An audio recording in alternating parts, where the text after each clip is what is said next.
복음 1장 1절에서 5절 우리 한 절씩 교독하겠습니다. 태초에 말씀이 계시니라. 이 말씀이 하나님과 함께 계셨으니 이 말씀은 곧 하나님이시니라. 태초에 하나님과 함께 계셨고 만물이 그로 말미암아 지은 바 되었으니 지은 것이 하나도 그가 없이는 된 것이 없느니라. 그 안에 생명이 있었으니 이 생명은 사람들의 빛이라. 빛이 어둠에 비치되 어둠이 깨닫지 못하더라. 아멘. 네, 성도님들 한 주간 잘 지내셨어요? 네, 우리 성도님들 가운데는 태어나면서부터 모태신앙이라고 그러죠. 하나님 믿고 예수님 믿고 교회생활, 신앙생활 하신 분도 계실 것이고 또 살아가는 동안에 또 특별한 계기로 교회에 나오면서 신앙생활을 해 나가시는 분도 있을 겁니다. 똑같이 이제 믿음 생활을 하고 있는데 얼마만큼 오래 믿었느냐, 몇 대째 신앙의 가족이냐, 이런 어떤 것들을 떠나서 그 신앙의 깊이와 발음 이런 것들은 다 천차만별인 것 같아요. 어떤 분은 처음 믿는데도 그 신앙이 아주 튼튼한 분이 있고 또 어떤 분은 여러 대를 걸쳐서 믿어왔지만은 너무 이제 그게 몸에 익어서 그런지 형식화되고 조금 이렇게 모자란 듯 보이는 그런 경우들도 있습니다. 그래서 항상 뭐 처음 믿은 사람이건 그렇지 않은 사람이건 하나의 고민은 어떻게 하면은 좀 제대로 된 신앙생활을 해 나갈 수 있을까? 하나님께서 기뻐하시는 신앙생활 그런 것을 할 수 있을까? 이런 것들이 우리의 고민인 것 같습니다. 그래서 신앙생활이 무엇인지 어떻게 또 믿어야 되는 건지 이것이 하나의 과제로 우리 앞에 주어져 있습니다. 신앙생활이 무엇일까? 어떻게 믿어야 될까? 신앙생활의 기본은 말씀이죠. 하나님의 말씀입니다. 우리에게 유익을 줄 수 있는 여러 가지 교과서들이 많이 있죠. 또 참고할 수 있는 여러 가지 교양 서적들도 많고 위대한 분들의 위인전도 많이 있습니다. 그런 것들이 우리에게 도움이 되겠지만은 우리 신앙에 있어서 근본적이고 확실한 영원한 텍스트북은 교과서는 바로 하나님의 말씀인 성경이죠. 그래서 성경에 기록된 모든 신앙의 선조들 모범이 되는 분들은 하나님의 말씀을 사모하는 그 생활에서 결코 떠나지 않았어요. 요한복음 1장 1절 우리가 읽었지만 거기에도 보면은 태초에 말씀이 계시니라. 이 말씀이 하나님과 함께 계셨으니 이 말씀은 곧 하나님이시니라. 이렇게 이제 말씀했습니다. 단순한 우리에게 주어진 활자화된 문자화된 이 글이지만은 그냥 글이 아니죠. 이 글을 통해서 하나님께서 우리에게 다가오시고 우리에게 말씀하시고 우리에게 또 힘과 용기를 주셔서 앞으로 나아갈 수 있도록 도와주시는 것이죠. 그런데 이런 생명이 되는 말씀, 길이요 진리요 생명이 되는 이 말씀이 우리에게서 만약 가장 가까이에 있지만 또 반면에 가장 멀리 있는 것처럼 치부되어져 버리는 경우들이 가끔 있어요. 우리가 신앙생활을 많이 한다고 하지만 사실 성경 처음부터 이 마지막까지 한자 이렇게 꼼꼼히 그나마 정성을 들여가지고 읽어본 분이 몇 분이 계실까? 퍼센트로 하면은 그렇게 많지는 않을 것 같아요. 많지는 않아요. 그냥 늘 들었던 비슷한 말씀 그런 것은 좀 잘 알겠지만은 세세하게 기록된 하나님의 그 사랑의 흔적들 그 기록인 말씀들을 평소에 이렇게 마음에 담는 분들이 비율상 이렇게 많지는 않은 것 같습니다. 우리 뭐 일상생활을 한번 이렇게 돌아보면요, 우리 한 주간 지나온 동안에 뭐 하고 지냈지? 어떨 때는 기억도 잘 안 나요. 무언가를 많이 했는데 그래도 이렇게 한번 이렇게 뭐 했는가 한번 이렇게 적어보면은 사람 만나는 거 있죠. 이 사람 저 사람 좋아하는 사람들 만나서 음식도 먹고 뭐 또 재밌는 데도 가보고 그 다음에 또 어떤 것이 있죠. 우리가 가까이 있는 인터넷 서핑하면서 재밌는 것이 없는가, 또 뭐 살 거 없는지, 또 좋은 정보는 없는지 그런 것들에 이제 관심을 가지고 인터넷 서핑 그런 걸 이제 많이 합니다. 또 체력 단련을 위해 가지고 운동하는 분들도 계시죠. 다 필요한 거예요. 이제 사람도 만나고 즐거운 일도 하고 또 자기 건강도 관리하면서 요가 생활을 하면서 지내는 것, 맛있는 음식도 먹고 다 중요한 삶의 한 부분이죠. 활력소가 되는 것들입니다. 필수적인 것들이죠. 그러나 이것들보다 우리 믿음의 사람들에게, 아니 모든 사람들에게 가장 중요한 것은 그 하나님을 알고자 그 하나님의 말씀 앞으로 나아가는 거예요. 예를 들면은 이제 아침에 운동을 한다 했을 때 시간을 정해야 되잖아요. 나의 일상생활에 그 다음에 여러 가지 할 일들이 있으니까 그 빈 시간 혹은 그 다른 시간을 좀 더 할애해 가지고 새로운 시간을 만들어서 자기 건강을 위해 가지고 운동해요. 또 친구 만난다 그러면 야 이것도 해고 저것도 해야 되는데 저 친구 나 너무나 보고 싶고 만나고 싶기 때문에 이거 조금 줄이고 이거는 그냥 포기하고 친구를 만나야 되겠다. 1순위에 두는 거잖아요. 우선순위를 두는 거죠. 그리고 친구를 만나고 교제하고 거기서 이제 또 보람을 느끼고 그렇죠. 이런 여러 가지 생활에 우리 삶의 우선순위를 차지하고 있는 들 가운데서 말씀 앞으로 나아가는 것이 과연 그 우선순위에서 몇 번째에 있는지 아니면 우선순위에서는 아예 제외되어 버리고 있는지 이거 한번 생각해 봐야 되죠.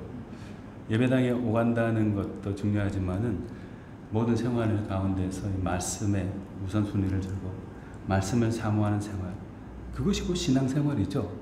그것이 바르게 믿는 방법이죠. 말씀을 떠나서 올바른 신앙생활을 할 수 있다. 이건 말이 안 돼요. 올바로 믿을 수 있다. 불가능한 일이에요.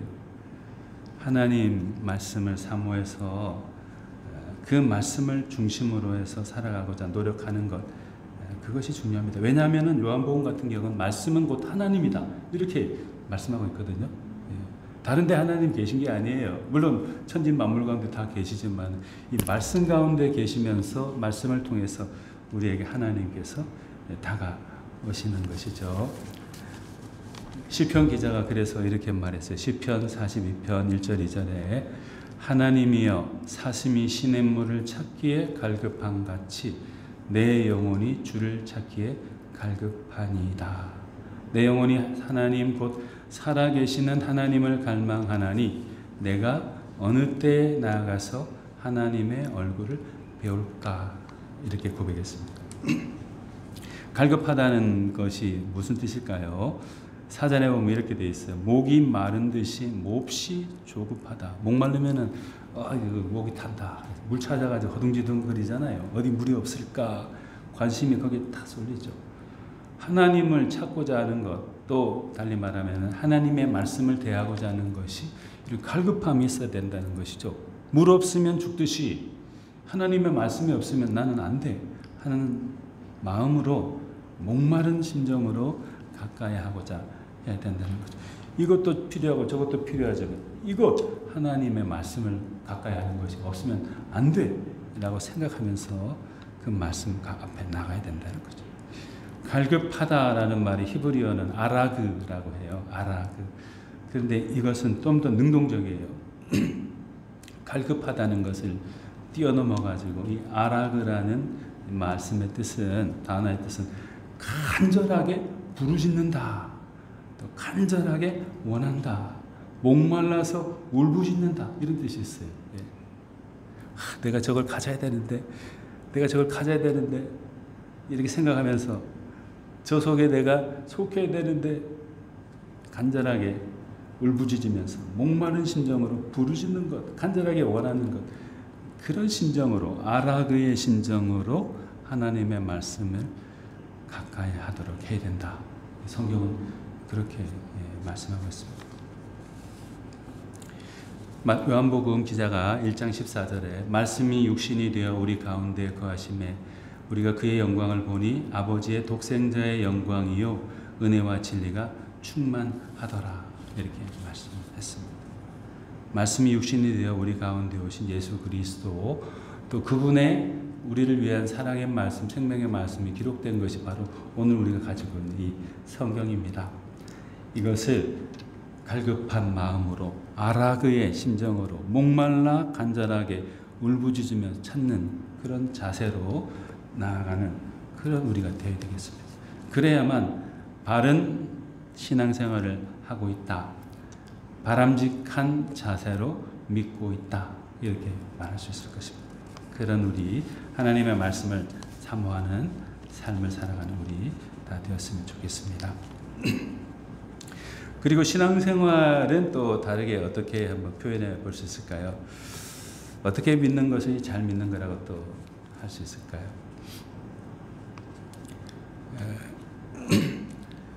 그것은 우리가 하나님의 말씀을 사모할 뿐만 아니라 그 말씀에 대한 확신을 가져야 됩니다.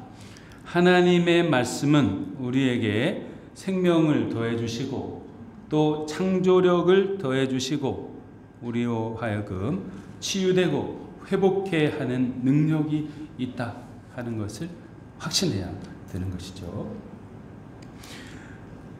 식물이 자라는 데 있어 가지고 햇볕이 없으면은 건강하게 자라지 못하죠.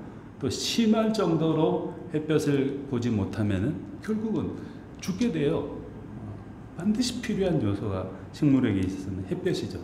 여러 가지 부가적인 것이 많겠지만은 필수적인 가운데 하나가 햇볕입니다. 거기서 온기를 얻고 또 영양분을 섭취할 수 있는 광합성을 할 힘을 얻게 되고 그렇죠. 그것이 없으면은 식물은 식물로서의 존재 가치를 이어갈 수가 없게 되는 것이죠.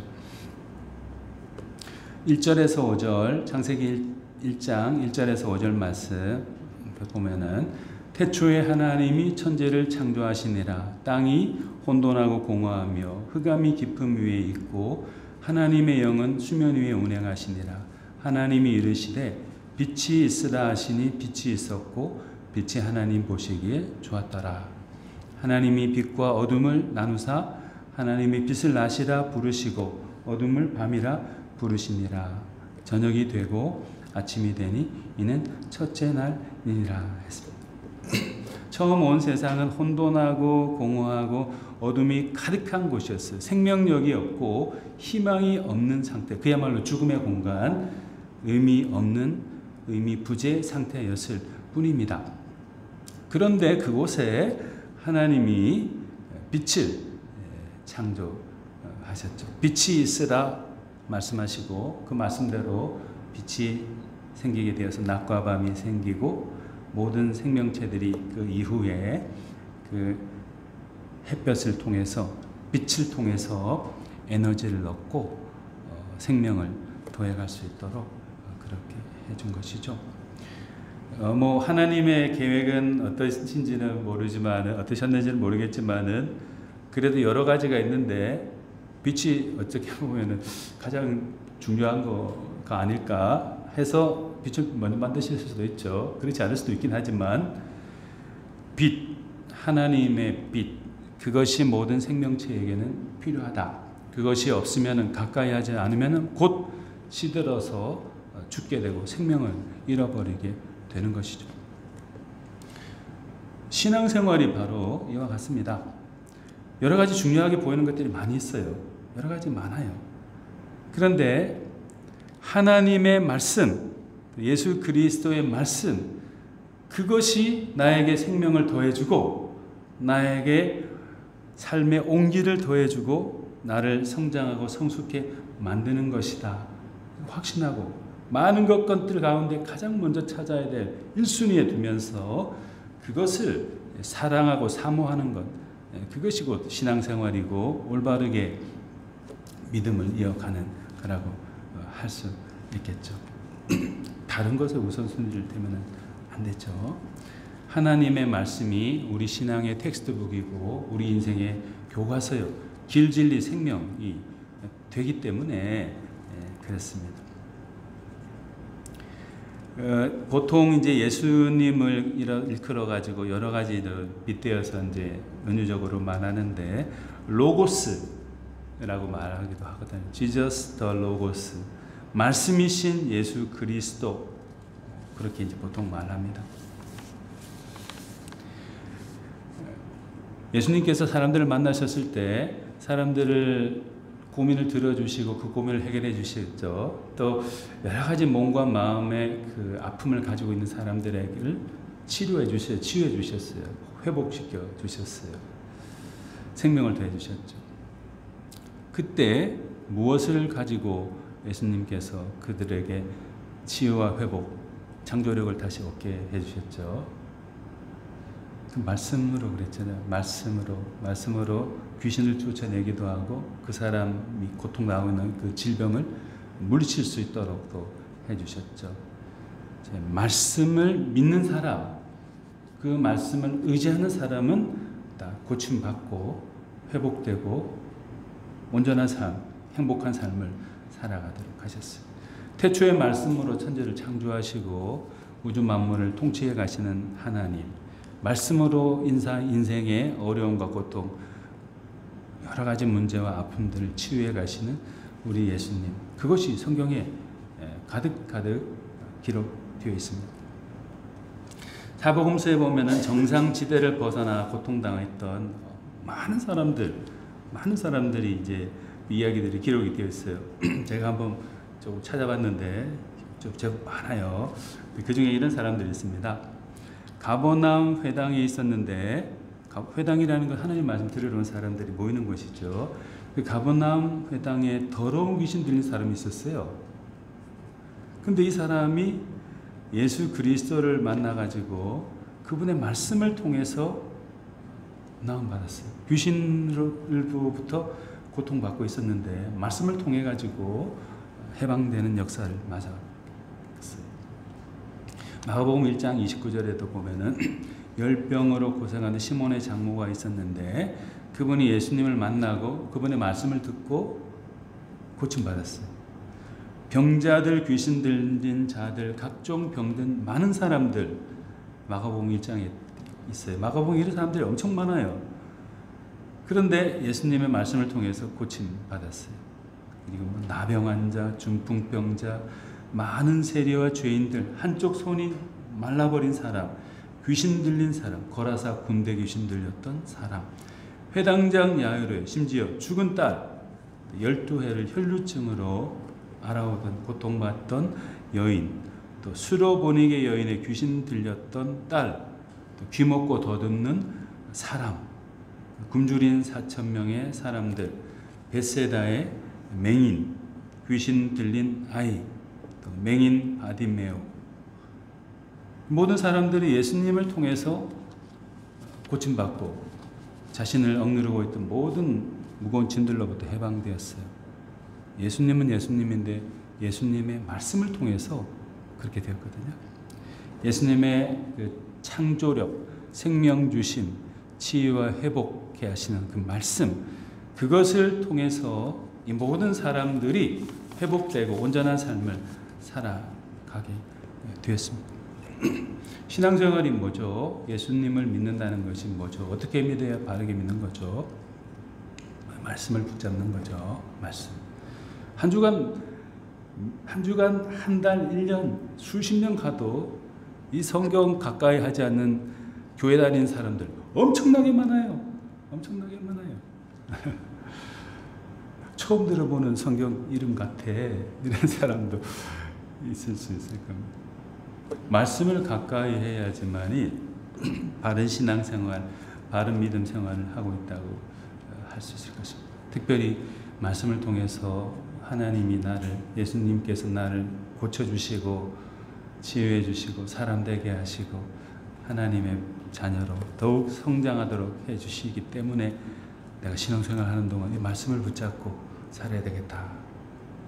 이걸 다짐하고 믿음 생활 해나가는 그런 사람이 성공적인 신앙생활, 믿음 생활 할 수 있을 것입니다.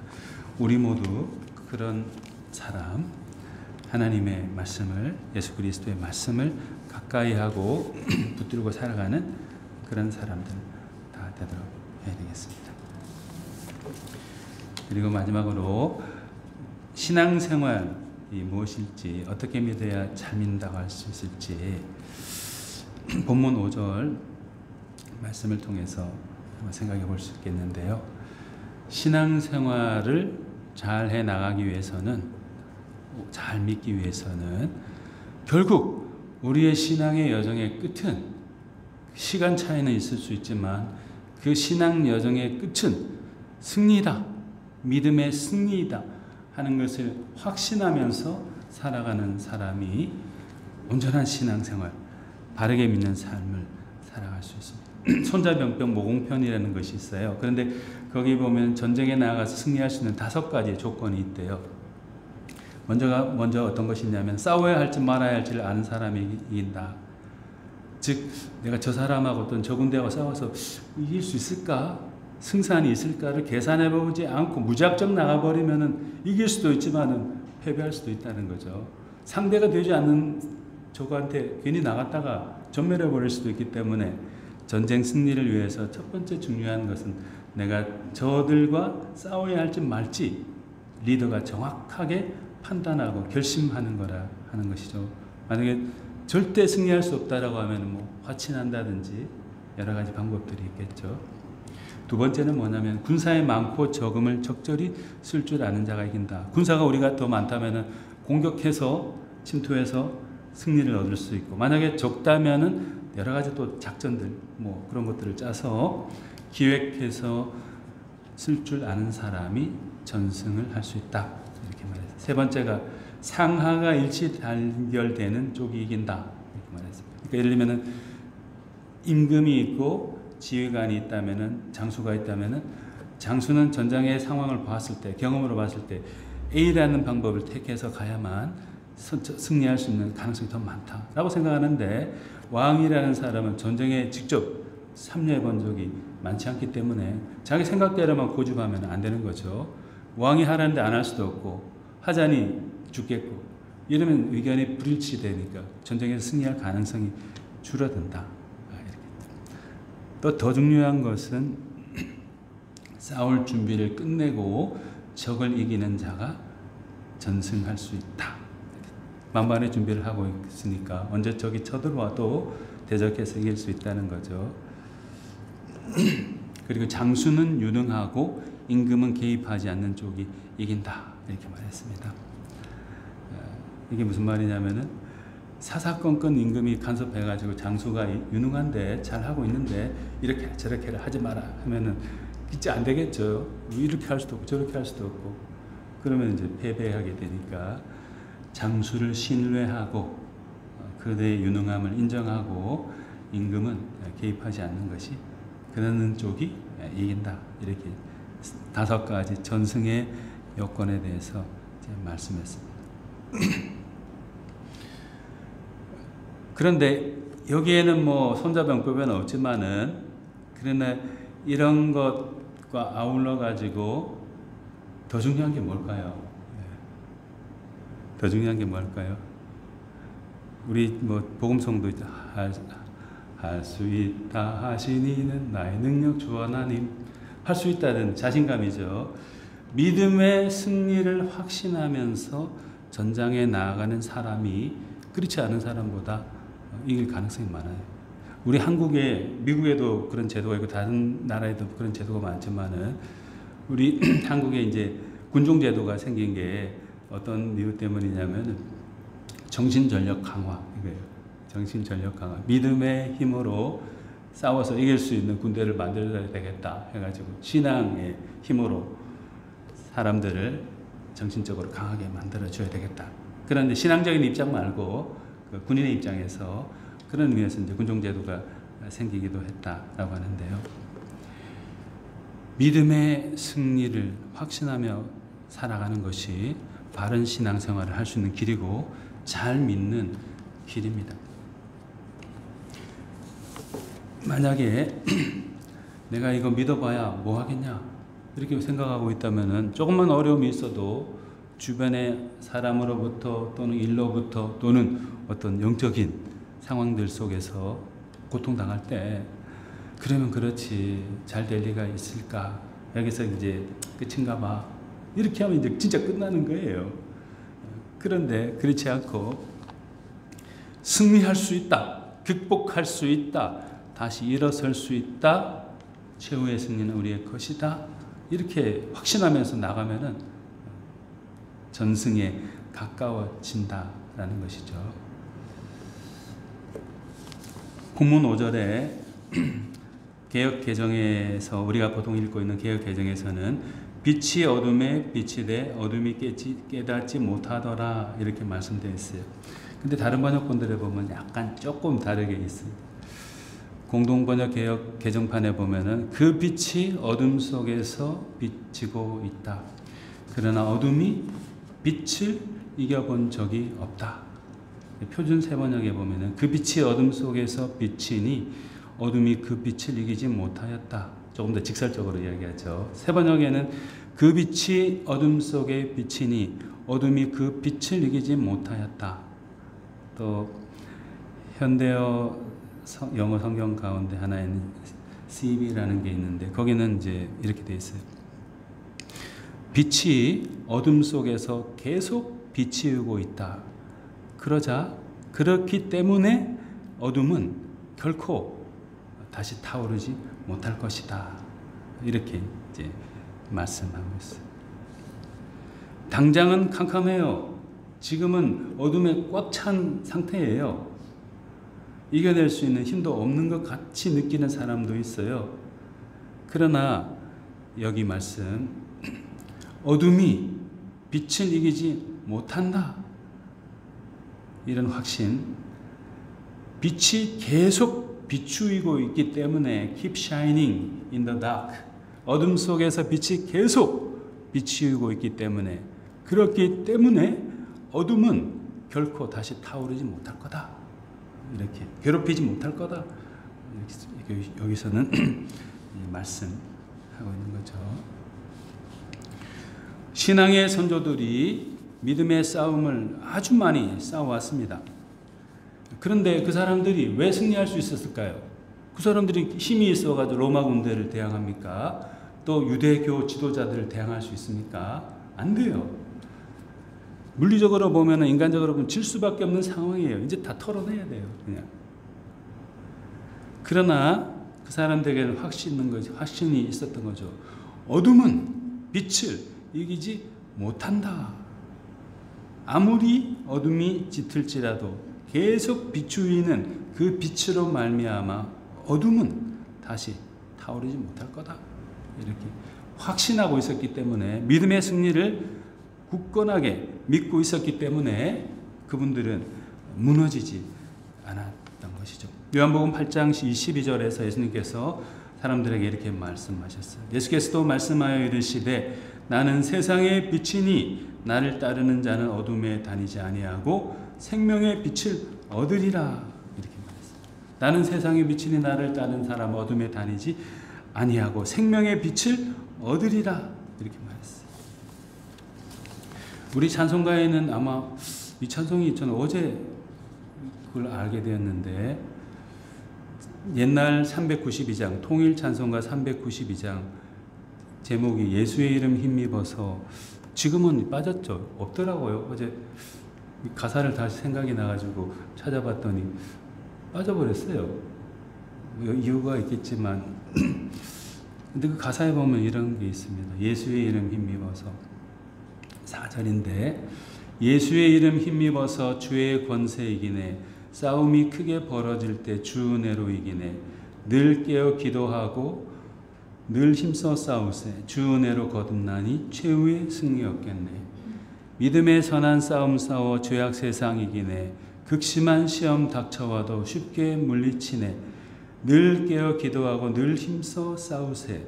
주 은혜로 거듭나니 최후의 승리 얻겠네. 예수의 피로 죄를 씻고 정결하게 되었네. 내 마음은 하나님의 성전 나는 자유 얻었네. 늘 깨어 기도하고 늘 힘써 싸우세. 주 은혜로 거듭나니 최후의 승리 얻겠네. 싸움이 맹렬해질 때 낙심하기 쉬우나 어두운 밤 즉시 물러가고 밝은 아침이 오리라. 늘 깨어 기도하고 늘 힘써 싸우세. 주 은혜로 거듭나니 최후의 승리 얻겠네. 왜 가사가 너무 좋은데 이 찬송이 없었을까? 예수의 이름 힘입어서 많이 불렀잖아요. 박수 막 치면서 부르고 막 그랬는데 최후의 승리 얻겠네. 최후의 승리 얻겠네. 최후의 승리 얻겠네. 최후의 승리 얻겠네. 불편하고 힘들고 고통스러울 때 이제 끝났다 생각한 상황 속에서 이 찬송을 막 박수 치면서 부르지 않았을까요? 최후의 승리 얻겠네. 이렇게 찬송하죠. 믿음을 간직하고 신앙생활을 잘 해 나가기 위해서는 바로 이것이 필요하죠. 최후의 승리 얻겠네. 당장은 모든 것이 힘들고 어렵고 캄캄하더라도 다 무너진 것 같더라도 기초가 다 드러나 버린 것 같아도 그러나 주 은혜로 거듭나니 최후의 승리 얻겠네. 다 마지막 절이 그거예요. 주 은혜로 거듭나니 최후의 승리 얻겠네. 우리가 주 안에서 거듭나고 최후의 승리를 확신하며 살아갈 때 승리하는 것밖에 없다고 이 찬송가는 저자는 말했어요. 우리도 그런 믿음의 확신을 가지고 최후의 승리는 우리 것이다. 주님 안에서 우리의 것이다 하는 것을 확신하면서 살아가야 되겠어요. 베드로전서 5장 7절에서 11절에서 베드로 사도가 이렇게 권면하였습니다. 너희 염려를 다 주께 맡기라.